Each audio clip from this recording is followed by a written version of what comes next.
Welcome to all. We are discussing about the dimensions of adolescent development.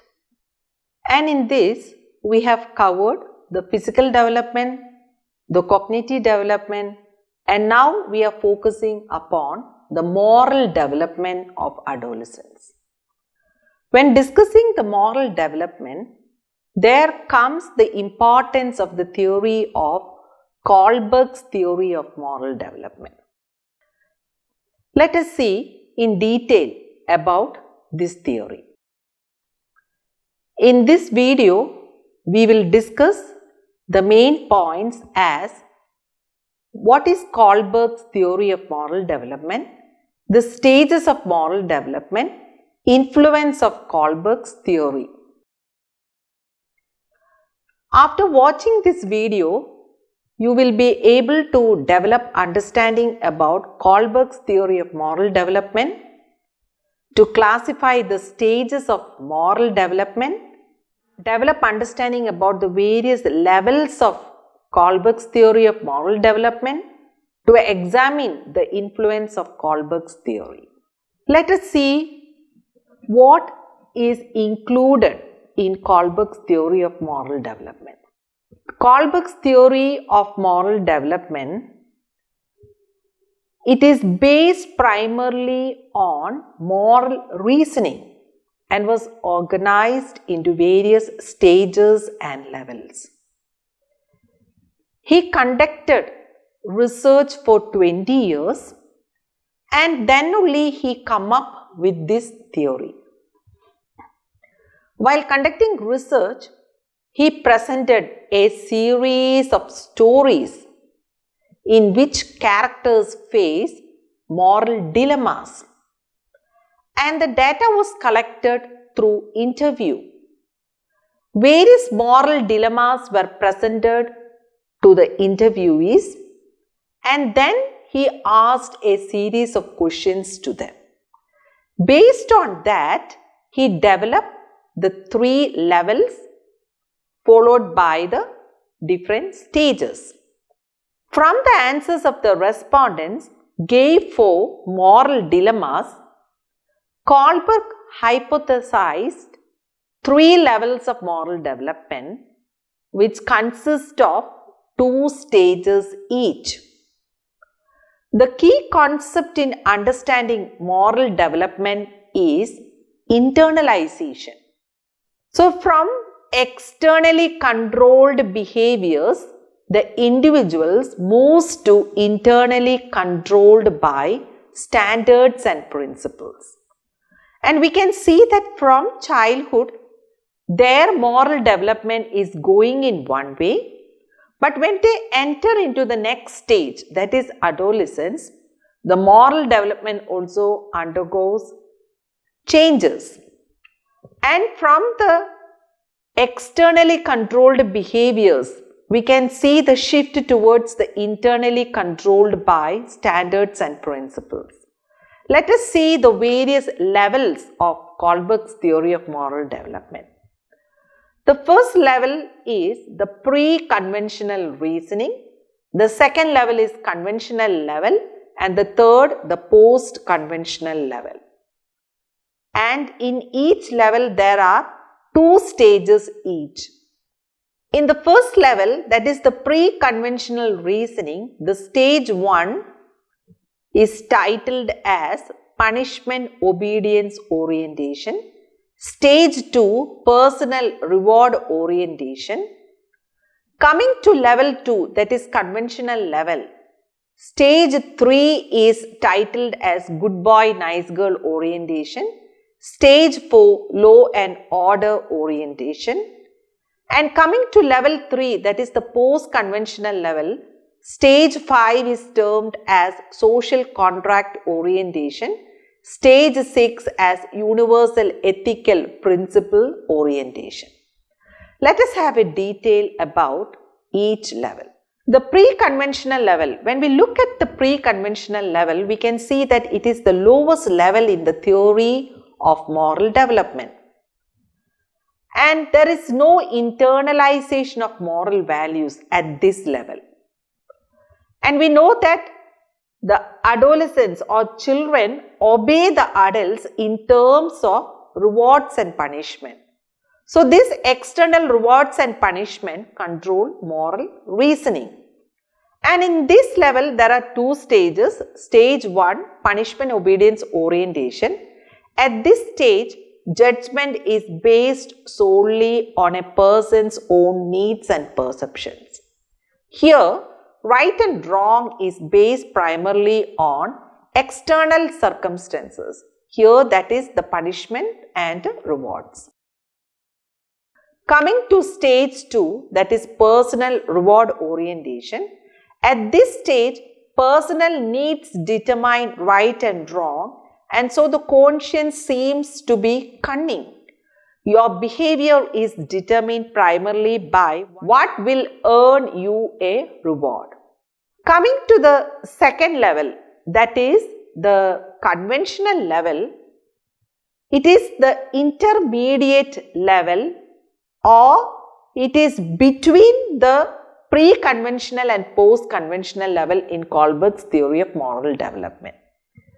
When we think of internalization, it is in the state of intermediate. Individuals obey certain standards, that is internal, but they are framed by others. We know that children and adolescents obey the adults, but why they are obeying? Because it is framed by the adults. They have to show the obedience, otherwise they will get punishment. Hence, we can say that the individuals obey certain standards, that is internal, but they are framed by others, external, such as parents or laws of society. And at this level, the judgment is based on others' approval, family expectations, traditional values, the laws of society, and loyalty to country. This level includes stage 3 and 4. Stage 3 is known as good boy, nice girl orientation.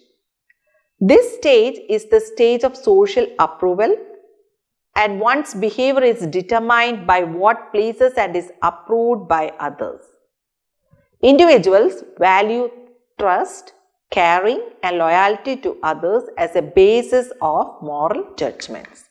Coming to stage 4, law and order orientation. Here, one is expected to respect the authority and maintain the social order. It is right to contribute to the society and fulfill social duties. Here, the conscience is good citizenship. Coming to the third level, which is termed as post-conventional reasoning, it is the highest level in Kohlberg's theory, and morality is completely internalized and is not based on others' standards. Why they are taking some decisions that depends upon their own standards. It is the last level of Kohlberg's theory of moral development, and this level consists of two stages. Stage 5, social contract orientation. This stage is the stage of social utility and individual rights. One's loyalty is towards truth. At this stage, you are not only aware of the social contract between individuals, but also of the different moral perspectives of others. The conscience of this stage is reason. Coming to stage 6, that is the universal ethical principle orientation. At this stage, the person has developed a moral standard based on universal human rights. One's choices are grounded in genuine moral interest in the well-being of others, regardless of who they are. Therefore, the conscience at this stage is personal integrity. And we know that Kohlberg developed this theory by asking a series of moral dilemmas. Let us see one moral dilemma that put forward by Lawrence Kohlberg, and this dilemma is termed as Hen's dilemma. The Hen's dilemma is thus: a woman in Europe was diagnosed with a kind of cancer and was near her death. Only one medicine could save her as per doctor's opinion, which was a kind of radium discovered by one of the pharmacists in that town. But that pharmacist was charging nearly 10 times the cost of the radium, that is $2,000, and that too for a small dose. Hence, the sick woman's husband tried hard to collect money but could arrange for only half the amount. He requested the pharmacist to lend him the medicine because his wife really needed it, but the latter didn't help. Hence got so distressed that he broke into the pharmacist's shop to steal the medicine for his wife. So this is the dilemma put forward by Kohlberg to the respondents, and let me analyze this dilemma in terms of the different levels and the different stages of Kohlberg's theory. When we think of the first stage, the dilemma can be interpreted like this: hence should not steal the medicine because he might be caught and punished, or hence won't go to prison because he was not stealing something big, and more importantly, he asked for it first and was ready to pay. Coming to stage 2, Haynes must steal the medicine to give happiness to his family at home by saving his wife. But he might get sentenced for a long term in prison which he could not stand. Coming to stage 3, Haynes was not doing wrong. He just wanted to save his beloved wife. It was the pharmacist who overcharged. He won't get a hard punishment because the judge would look at all sides of the situation. And stage 4, Haynes should not have stolen because it was against the law, or if he had to steal, then he must be ready to take the punishment. Otherwise, there would be a chaos if everybody sets up everybody's own beliefs.